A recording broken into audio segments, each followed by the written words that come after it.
আজকের এই বিশেষ দিন আমাদের, এটি তো একটা বুদ্ধ পূর্ণিমা, বুদ্ধ জয়ন্তী, আর আমাদের পরমারাধ্যা জগজ্জননীর তিরোধান তিথি। তার কথা তো বলে শেষ করা যায় না। আমাদের পরম দয়াল, তিনি তো আমাদের জীবন সর্বস্ব। তারই সার্থক যে নারী সত্তা, তারই একটা সার্থক রূপায়ণ হলো আমাদের এই জগজ্জননী শ্রী শ্রী বড়মা। তিনি বড়মা হলেন নারীত্বের একটা আদর্শ মূর্ত চরিত্র। তিনি আমাদের যে আদর্শ তিনি আমাদের সামনে তুলে ধরেছেন, সেই আদর্শে বিশ্ব ব্রহ্মাণ্ডের নারী জাতি উদ্বুদ্ধ হয়ে এই নারী জীবনকে সার্থক করে তুলতে পারবে। তিনি এমন আদর্শ আমাদের সামনে তুলে ধরেছেন। শ্রী শ্রী ঠাকুর ছিলেন তার ইষ্ট গুরু পুরুষোত্তম। শ্রী শ্রী বড়মার প্রতিটা চিন্তা, ভাবনা, কর্ম, শ্রদ্ধা, জ্ঞান, ভক্তি, সেবা সব শ্রী শ্রী ঠাকুরকে কেন্দ্র করে গড়ে উঠেছিল। পরম পুরুষ যখন মানব দেহ নিয়ে আবির্ভূত হন, তখন তিনি তার লীলা সঙ্গিনী এই পরমা প্রকৃতিকেও সঙ্গে নিয়ে আসেন তার ইচ্ছাগুলোকে বাস্তবায়িত করার জন্য। যুগে যুগে এমনটি হয়ে এসছেন। এই জীবন লীলার মধ্য দিয়ে আমরা সেটা দেখতে পাই। যুগপুরুষোত্তম শ্রী শ্রী ঠাকুর, তার যে লীলা সঙ্গিনী, সেই ঠাকুরের লীলা সঙ্গিনী হয়ে ষোড়শীবালা দেবী আমাদের শ্রী শ্রী বড়মা, তিনি তার ব্যতিক্রম ছিলেন না। সমস্ত জীবনব্যাপী তিনি শ্রী শ্রী ঠাকুরের আদর্শকে বাস্তব রূপায়ণে করার জন্য তিনি যে সাধনা করেছেন তার কোনো তুলনা নেই।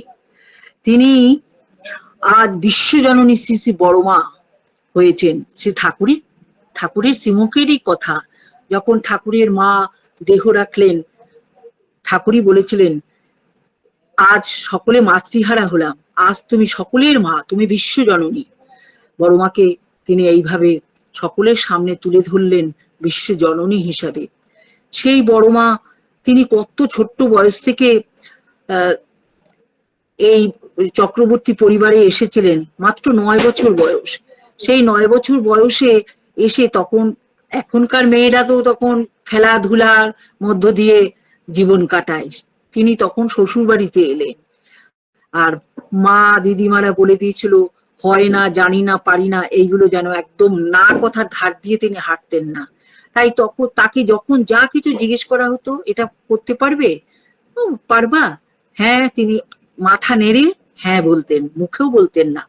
আর মা দিদিমা বলে দিয়েছিল, শাশুড়ির কথা ছাড়া অন্য কার সঙ্গে কথা বলবা না, সে যদি অনুমতি দেয় তবে কথা বলবে। তাই এরকম কথা বলাও বারণ ছিল। তাই মাথা নেড়ে তিনি হ্যাঁ বলতেন। তাই কোনো কাজে না বলতে নেই সেটা তো তিনি জানতেন।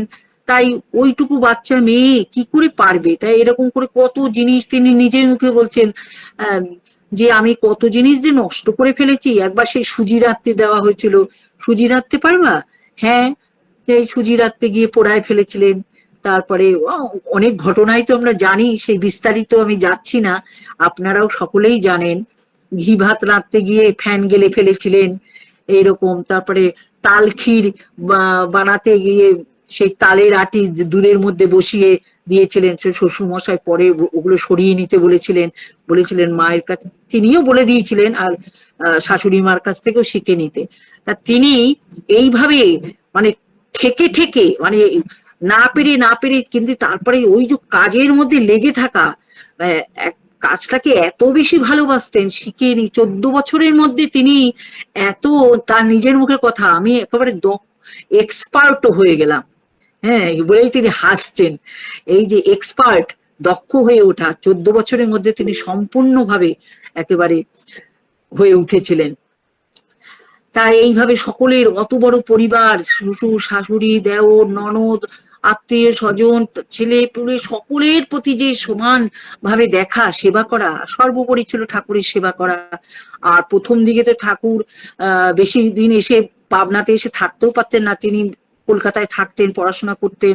মাঝে মাঝে অনেক কষ্ট তিনি করেছেন, লেখাপড়া শিখতে গিয়ে যে কষ্ট তিনি করেছেন, সেই কষ্টের তাকে মানুষ করে দিয়েছেন। মানে ঠাকুর বলছেন, আমি তাহলে এতখানি হয়ে দাঁড়াতে পারতাম না।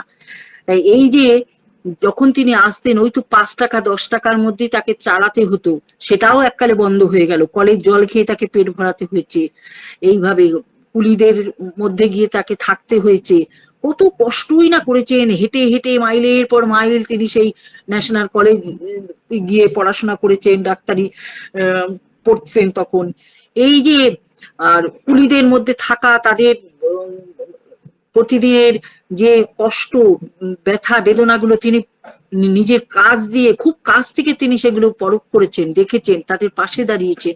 এইভাবে তাকে তো মানুষের পাশেই তিনি সর্বদা ছিলেন। শুধু মানুষ কেন, পশু, গরু, ছাগল, ভেড়া, পশু পাখি সকলের প্রতি, গাছপালা সকলের প্রতি তার যে সমান দরদ, এই কোথাও দেখা যায় না।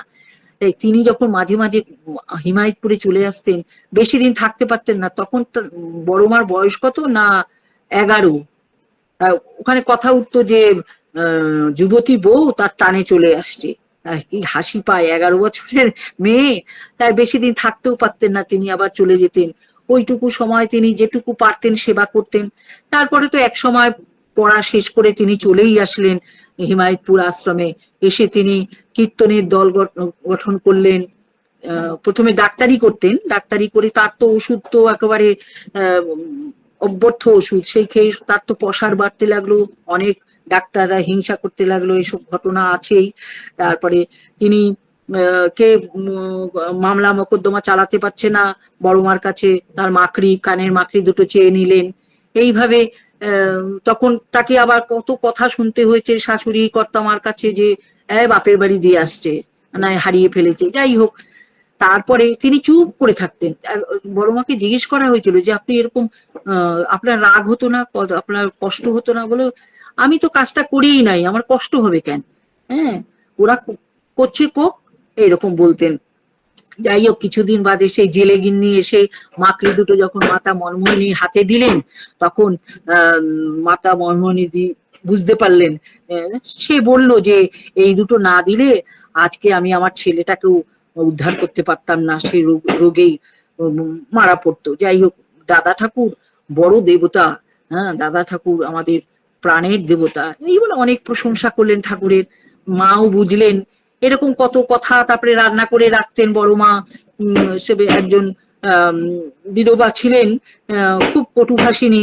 তিনি ওই ইচ্ছা করে লুকায় লুকায় সেই নুন দিয়ে রাখতেন। নুন পোড়া তরকারি খেয়ে, ভাত খেয়ে সকলে নিন্দা করতে লাগলেন।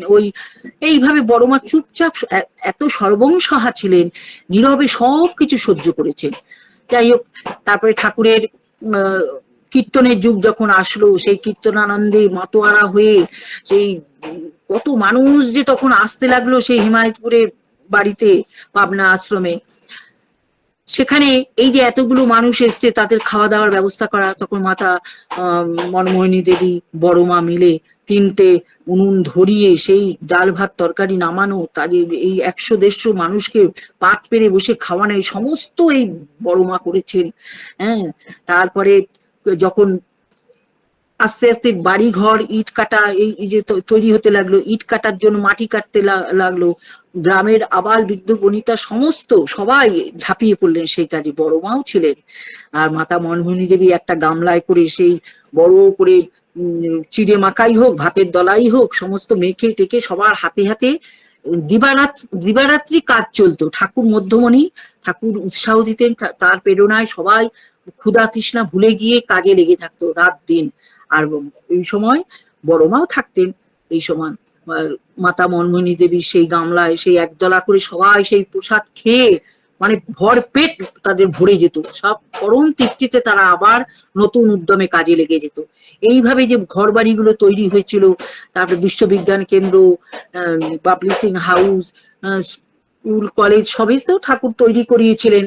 আবার এক নিমেষে সেই সব ছেড়েও চলে আসলেন রাজনৈতিক প্রভাবে। ঠাকুরের কাছে তো অনেক বড় বড় নেতারা গিয়েছিলেন ঠাকুর দর্শনে। ঠাকুর কিন্তু বারবার বলেছিলেন যে এখানে মুসলমান সংখ্যা তো বেশি, হিন্দু সংখ্যা কম, আপনারা হিন্দু বসতি গড়ে তুলুন। ঘরবাড়ির তৈরিও করা হয়েছিল, কিন্তু ওই মুসলমান কিছু সম্প্রদায় বা যারা ঈর্ষান্বিত এইরকম তারা সেই ঘর বাড়ি পুড়িয়ে দিয়েছিল, নানা রকম দাঙ্গা হাঙ্গামা করে ঠাকুরের মন মেজাজ এত ভেঙে পড়লো, ঠাকুরের এমনি উচ্চ রক্তচাপ ছিল সেটাও বেড়ে যেতে লাগলো। তখন ডাক্তার আসলেন কলকাতা থেকে, বললেন না, হাওয়া বদল করতে হবে। এইভাবে ঠাকুর সকলকে বলে সেই যে স্বাস্থ্য উদ্ধারের জন্য তিনি যাচ্ছেন, সবাই ভাবছিল যে আসবেন, ঠাকুর ফিরে আসবেন। মুসলমান নেতা যারা ছিলেন ওখানকার মুখ্য যারা ছিলেন তারা ঠাকুরকে তো ভালোবাসতেন, তারা ঠাকুরের কাছে আসলেন ঠাকুরকে দর্শন করতে। ঠাকুর বলছেন আপনারা এই আশ্রম রইলো, আপনারা দেখাশোনা করবেন, আমাকে যেতে হচ্ছে স্বাস্থ্য জন্য।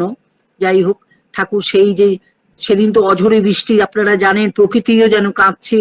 রাত্রিবেলা থেকে সন্ধ্যে থেকে বৃষ্টি, আগের দিন পরের দিনও বৃষ্টি সমানে চলেছে। যাই হোক, জিনিসপত্র ঠাকুর তার আগের দিনই বড় মাকে বলছেন যে বড় বউ দেওঘর যাব, চলো। বড় মাও এক কাপড়ে রেডি, ওইটুকু সময়ের মধ্যে যেটুকু পারলেন গুছিয়ে নিয়ে ঠাকুরের যাতে কোনো অসুবিধা না হয় সেই খাবার দাবার একটা ইয়ের মধ্যে ঠাকুর ভোগ সমস্ত নিয়ে। আর তার আশ্রমবাসী অনেকেই তো তার সৎসঙ্গীরাও তার সঙ্গে এসছেন। তাই হোক, ঈশ্বরদী স্টেশন থেকে এসে তারপরে তারা নৈহাটিতে এসে ঠাকুর ভোগ হলো। সেইখানে সবাইকে তিনি এক ঝুড়ি বার করে ফল মূল মিষ্টি সবাইকে দিলেন। এইভাবে পরের দিন 2রা সেপ্টেম্বর 1946 সালে ঠাকুর বড় মা সবাইকে নিয়ে বৈদ্যনাথ ধাম এসে পৌঁছালেন। এখানে আগে থেকেই সুশীলদা, বীরেনদা তারা এসে একটা বাড়ি ঠিক করে রেখেছিলেন, যেটা বড়াল বাংলো, এখন যেটা মেমোরিয়া। সেই বাড়ি বিশাল 40 বিঘা জমির উপর তৈরি, সেই আশেপাশের যত অঞ্চল জায়গা নিয়ে সেই বাড়ি খুব পছন্দও হয়েছিল। সেই বাড়িতে এসে উঠলেন। আর পূর্ব দিকের একটা ছোট্ট ঘর বড় মার হলো, আর ঠাকুর পাশের ঘরে আর 3টে বড় বড় যে ঘর নিচের, সেখানে অন্য যারা এসছেন সঙ্গে তারা। তারপরে পেছনের দিকে একটা ঘরে ফিলান্থ্রপি, তারপরে আনন্দবাজার, এরকম চলতে লাগলো। আর উপরের ঘরে ঠাকুর ফ্যামিলির ছেলে মেয়েরা সবাই থাকতে লাগলেন। এইভাবে আস্তে আস্তে লোক সংকুলান হয় না, সবাই তো ঠাকুর এসছেন দেখে আরো অনেকে আসতে লাগলো ঠাকুর দর্শনে। এইভাবে তখন ঠাকুরেরই নির্দেশে বর্দা আশেপাশের কয়েকটা বাড়ি ঘর ভাড়া নিতে লাগলেন। এইভাবে বাসস্থানের সুবন্দোবস্ত হয়ে গেল। আস্তে আস্তে পরবর্তীকালে বর্দা আরো বাড়িঘর করলেন। শেষকালে আমাদের বাড়ি থেকে কাছে গোলাপবাগের বর্দার ফ্যামিলি এসে, একটা পুরনো বাড়ি ছিল অনেকটা জায়গা নিয়ে, সেখানে বর্দার ফ্যামিলি আর ছোটদার ফ্যামিলি তো ওই আপনারা জানেন বিবেক বিতান। আগে ফ্যামিলি ছিল এই মানে মেমোরিয়া যেটা, সে দোতলায় থাকতো। পরে ওইখানে বিবেক বিতান যে বাড়ি কেনা হলো সেইখানে চলে গেলেন। এইভাবে আস্তে আস্তে সুব্যবস্থা ঠাকুর সমস্ত করালেন। এখানে শিক্ষা, খাওয়া দাওয়ার ব্যবস্থা, চিকিৎসালয় সবকিছুই হতে লাগলো। আর তখন জলের কষ্ট ছিল খুব। তারপরে কুয়ো ভরে, তারপরে কুয়োর থেকে জল তুলে ঠাকুরের যে চৌবাচ্চা সেটা ভরা হতো, সমস্ত রেডি। আর ঠাকুর বড়মা যেদিন এলেন, ঠাকুর বড়মা, সেদিন বড়মা 10টার সময় এসে পৌঁছেছিলেন। তাড়াতাড়ি স্নান করে একটা বড় গামলায় চিড়ে ভিজিয়ে দিলেন, চিড়ে দই আনিয়ে তিনি গুড় দিয়ে মেখে সবাইকে দিলেন। এই যে সাময়িক, সেই সময় তো আর ভাত রান্না করে খাওয়া সম্ভব না, এই জন্য আজও সেটা পালন হয়ে আসে। 2রা সেপ্টেম্বর সবাই যে প্রসেশন শেষে ওই একটু চিড়ে হাতে করে সবাই প্রসাদ পায়। যাই হোক, বড় মা যে করেছেন যেভাবে, ঠাকুর তার মূল উদ্দেশ্যই হলো ঠাকুরের সাধনা, ঠাকুরকে চেনা, ঠাকুরকে জীবনের মতো তাকে যে গ্রহণ করা, তার যাতে কোনো অসুবিধা না হয় তার সেবা শুশ্রূষা করেই তিনি কাটিয়ে দিয়েছেন। তার মধ্যে যে এত বিরাট পরিবার, এই সৎসঙ্গী পরিবার, সকলের দেখভাল করা, কার অন্নপ্রাশন, কার বিয়ে, কার পৈতে, সমস্ত জায়গায় উপস্থিত থেকে কোথায় কি করা না করা সমস্ত তিনি দেখভাল করতেন। আর সংরক্ষণশীলা তো ছিলেনই তিনি। সেই ওইটুকু ছোট্ট ঘরের মধ্যে তিনি সমস্ত কিছু গুছিয়ে রাখতেন। ঠাকুর বলতেন যে বড় বড়র কাছে যা চাওয়া যায় তখনই তা পাওয়া যায়, চট করে তিনি বের করে আনেন এইরকম। তারপরে তিনি এত সুন্দর গুছিয়ে রাখতেন সব জিনিসপত্র। এই ভাদ্র মাসে রোদ্দুরে দিয়ে সেগুলো পরিষ্কার পরিচ্ছন্ন করে ধুয়ে বেছে আবার যে রাখা বছরকার দিনের আবার বার করবে, এই যে এতটুকু নষ্ট হতো না। আমাদের তো কত সংসারে কত ছাতা পড়ে যায়, কত নষ্ট হয়ে যায়, তার এইরকম বিশ্বজননী লক্ষ্মী মায়ের হাতের যে স্পর্শে সেই জিনিস সুন্দর থাকতো। যাই হোক, ঠাকুর বড়মার এই যে কত নারী এসছেন, বন্ধা নারী ঠাকুরের কাছে প্রার্থনা জানাতেন, ঠাকুর বড় বউয়ের কাছে পাঠিয়ে দিতেন। তিনি যেভাবে ট্রিটমেন্ট দিতেন, কাউকে সোমবারের উপোস করতে বলতেন, কাউকে বৈদ্যনাথ ধামে পুজো দিতে আসতে বলতেন, এইরকম ভাবে দুর্বার রস খেতে বলতেন, যখন যেমন যেমন বলতেন সেইভাবে, যা তোর ছেলে হবে।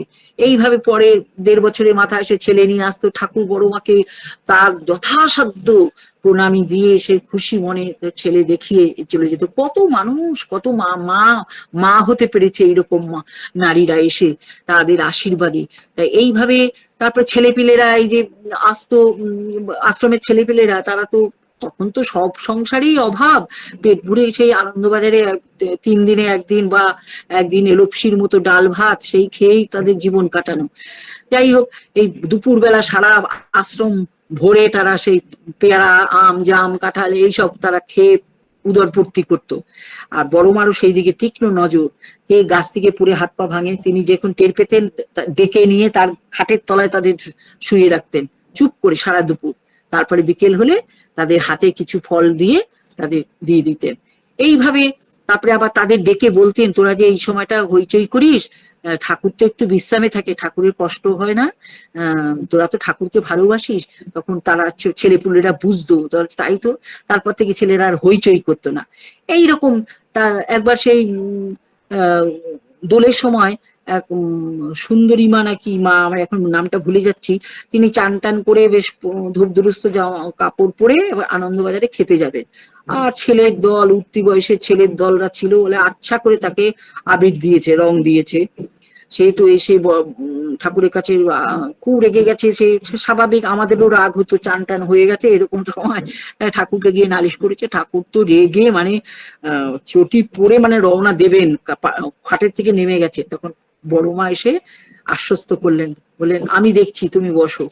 বড়মা এখন যেখানে আনন্দবাজার বিল্ডিং যেখানে হয়েছে সেইখানে এশিয়াটিক হাউসের ওখানে ছেলেগুলো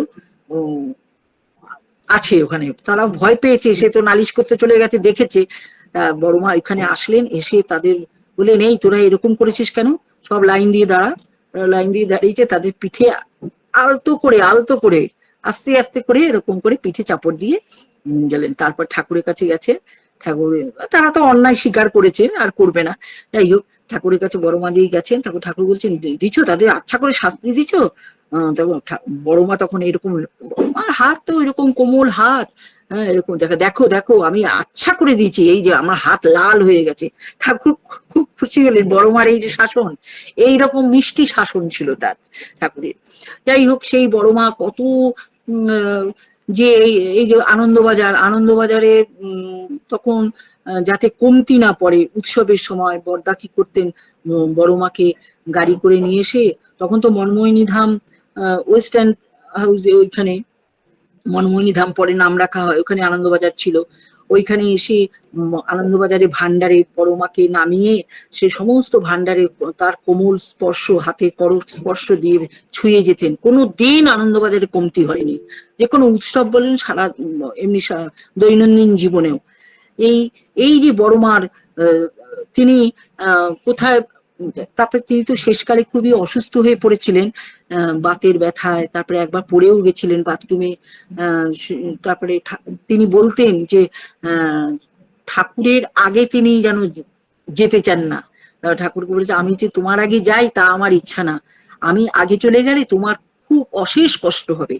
এই যে বোধ, আমরা কি চাই, আমরা শাখা সিঁদুর নিয়ে আগে চলে যেতে চাই, কিন্তু ঠাকুরকে কতখানি ভালোবাসা, কতখানি সেবা, কতখানি নজর তার ইষ্ট দেবতার, তাকে ছেড়ে তিনি আগে যেতে চান না, তাহলে ঠাকুরের কষ্ট হবে।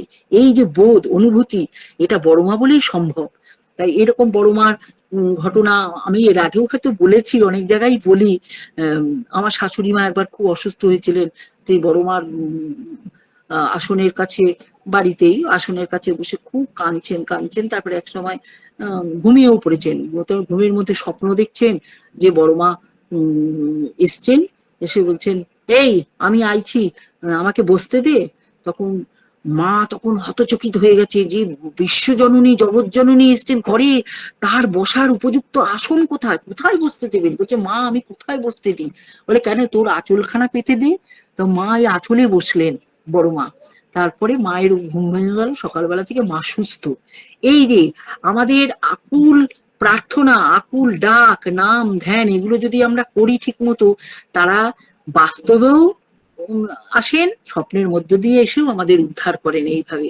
এই হলেন আমাদের পরম পুরুষ এবং পরমা প্রকৃতি।